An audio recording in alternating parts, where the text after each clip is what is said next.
ጤና ይስጥልኝ የውድ የቲክቶክ ፔጅ ተከታታዮቻችን፣ እኔ ዶክተር አለማየሁ ግርማ እባላለሁ። የህፃናት ህክምና ስፔሻሊስት እንዲሁም ደግሞ በአሁኑ ጊዜ የህፃናት ደምና የካንሰር በሽታዎች ህክምና ሰብስፔሻሊቲ ፌሎ ነኝ። ዛሬ የምንነጋገረው ስለ ቢጫ የሆኑ ህፃናቶች ወይም ኒዮናታል ጆንዲስ ሲያጋጥም የምናክምበትን መሳሪያ ነው። ስለ ፎቶቴራፒ ማሽን ይባላል። ስለሱ እናወራለን ማለት ነው። ይሄን ስለ ማሽኑ ከማውራታችን በፊት ስለ ህፃናት ቢጫነት ወይም ኒዮናታል ጆንዲስ ምንድነው ነው።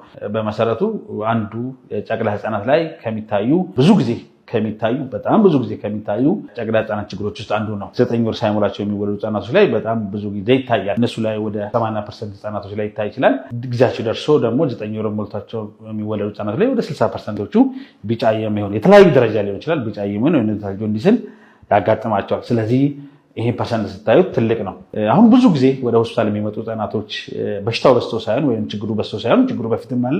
አሁን ደግሞ የሆስፒታል የሚወልዱ ሰው እናቶች ህክምናውም ደግሞ ቶሎ ብሎ ደግሞ ወደ ህክምና የመምጣት ባህሪው ወይም ፍላጎቱ ስለጨመረ ብዙ ህፃናቶች ላይ ይታያል።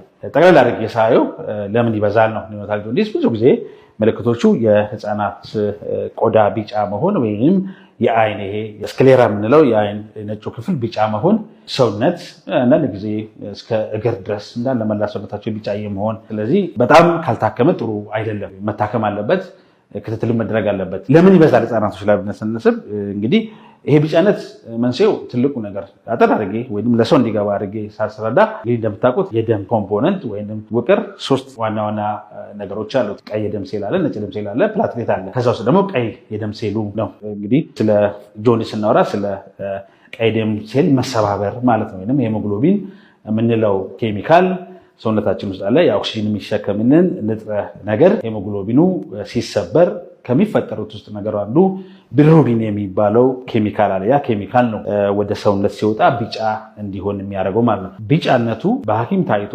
ደረጃው ከተነገረን በኋላ ከታወቀ በኋላ ወደ ህክምና ነው የምንወስደው። ስለዚህ 3 አይነት ህክምና እንትኖች አሉ። አንዱ ፎቶቴራፒ የምንለው ይሄ ማሽን ነው። ይሄንን ብርሃን በመስጠት ያ ቢሊሩቢን የሚባለው ከሰውነት ውስጥ እንዲወገድ ማድረግ ነው።